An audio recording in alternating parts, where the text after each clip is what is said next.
In today's podcast, we're going to be talking about being a good Muslim, faith and practice.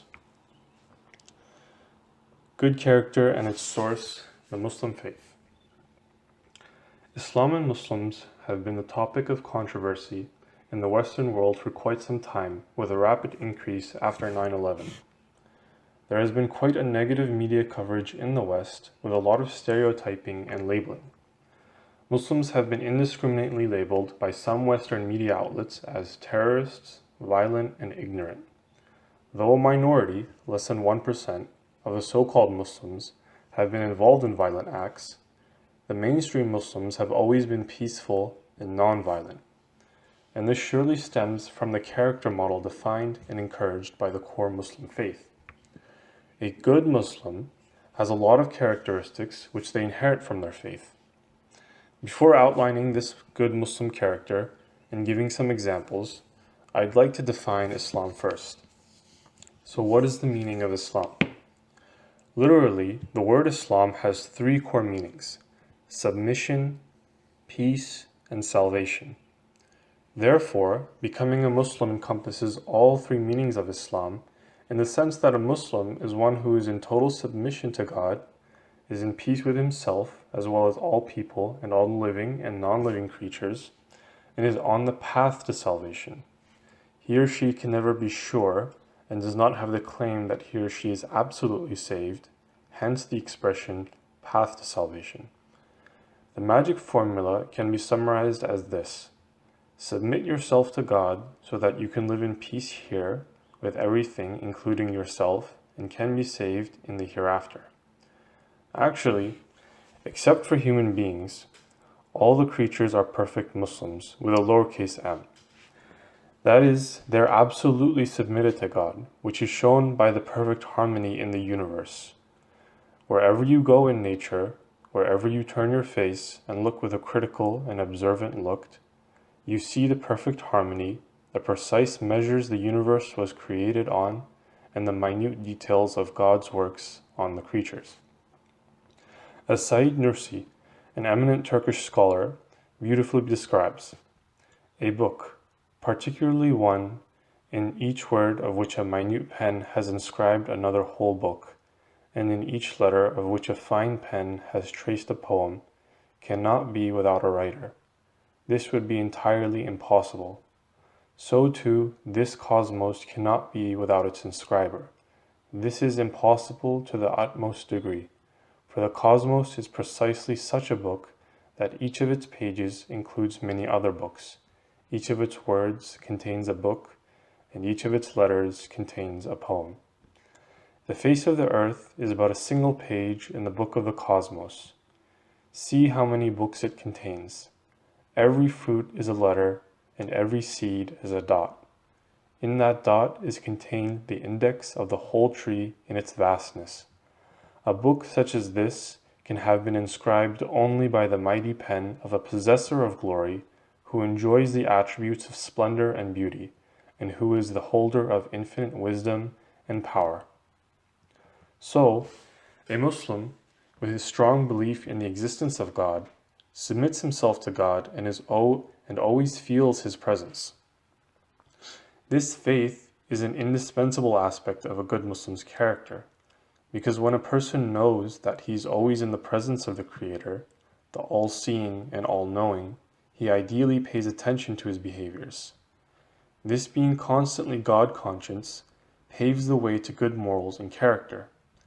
Islam teaches us that God is aware of all of our intentions and actions, and even though we may deceive other people and hide our bad deeds, it is impossible to escape from God's control on us.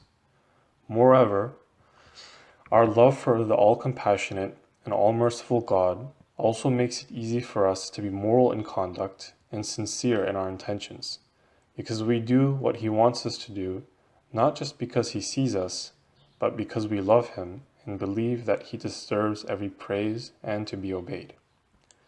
Having said all these, it's now time to give some concrete examples. In the Islamic literature, there are many verses from the Quran and Hadith, which are the sayings of the Prophet Muhammad, peace and blessings be upon him, which explain the guidelines for the Muslims to become good people as requirements of their belief. Here are some of those examples. From the Quran, on orphans. Restore their property to the orphans in your custody when they come of age, and do not exchange the corrupt for the good, the unlawful for the lawful, nor consume their property by mixing it up with your own, for doing that would be a great crime, whereby you risk the spiritual reward you hope for by caring for them. Surah 4, Ayah number 2. How to give alms appropriately without hurting people. A kind word and forgiving people's faults are better than almsgiving followed by taunting. God is all-wealthy and self-sufficient, absolutely dependent of the charity of people, all-clement. Surah number 2, Ayah 263. If you dispense your alms openly, it is well, but if you conceal it and give it to the poor in secret, this is better for you. And God will make it an atonement to blot out some of your evil deeds. God is fully aware of all that you do. Surah 2, verse 271. Or rather, Ayah 271. Stand for justice, even if it hurts you or your relatives. This is another principle. O you who believe, be upholders and standard bearers of justice, bearing witness to the truth for God's sake, even though it be against your own selves or parents or kindred. Whether the person concerned be rich or poor, bear in mind that God is nearer to them than you are and more concerned with their well-being. So, do not, in expectation of some gain from the rich or out of misplaced compassion for the poor, follow your own desires lest you swerve from justice. If you distort the truth or decline to bear truthful witness, then know that God is fully aware of all that you do. Surah number 4, Ayah 133. This Quranic verse mentioned above outlines the foundation of justice for all people all around the world for all the times, and it stands as test of time. In the 21st century, we still need this principle very much in our communities. Now, here are a few examples from hadiths, which are the sayings of the Prophet Muhammad, peace be upon him, on working for the good of all human beings, not only Muslims or believers, but all human beings regardless of their identity. The best of people are those that bring the most benefit to the rest of mankind. Sahih al-Bukhari, Maghazi, Hadith number 35. This particular hadith was said more than 1,400 years ago and outlines a pillar of humanity. It lays the foundation of all charity and echoes the wonderful voices of all the prophets before him who promoted the same ideal. Being kind to family. Verily, the most complete of believers in faith are those with the best character and who are most kind to their families. Sunan al-Tirmidhi, Hadith number 2612. Love for other people. Be devout, and you will be the most pious people. Be content, and you will be the most grateful of people. Love for people what you love for yourself, and you will be a believer. Behave well with your neighbors, and you will be a Muslim. Sunan ibn Majah, Hadith number 4217. In this particular hadith, like many others, there is no distinction between believers or disbelievers, Muslims or non-Muslims. It promotes love for all people. On peace and charity. Whoever has three qualities will have completed the faith: fairness from yourself to others, offering peace to the world, and spending in charity even while poor. Sahih al-Bukhari, Hadith number 28. The first quality is another expression of the famous Golden Rule. The second is a universal peace motto, and the third one is amazingly the ultimate limit of charity, helping the poor even when one is in need. On giving no harm to people. The believer is the one who is trusted with the lives and wealth of people. The Muslim is the one from whose tongue and hand people are safe, meaning who doesn't speak ill of other people, doesn't backbite, and who doesn't give physical harm to other people. Musnad Ahmed, Hadith number 23438. on anger management. The strong are not the best wrestlers. Verily, the strong are only those who control themselves when they are angry. Sahih al-Bukhari, hadith number 5763. On self-restraint. The strong are not those who defeat people.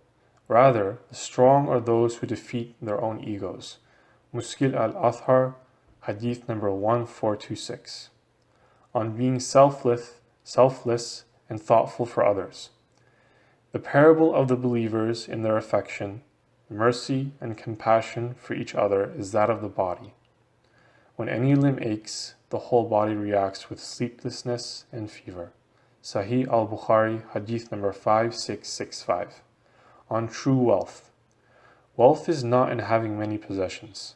Rather, true wealth is the richness of the soul. Sahih al-Bukhari, hadith number 6081. All the above-mentioned verses and hadiths are just a very tiny portion of the whole Islamic literature on being a good person and a good Muslim. There will be more blogs on this to follow, and my purpose is to show that a deep belief in God and a devout faith is a great source of good character. Before ending, two final remarks are worth mentioning here.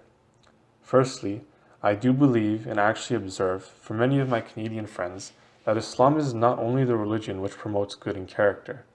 It goes without saying that all three major religions, the Abrahamic religions of Judaism, Islam, and Christianity, as well as other faith traditions in the world, all strive to instill good character in people. So, we are just trying to show the Islamic perspective of some universal values with no claim of exclusivity.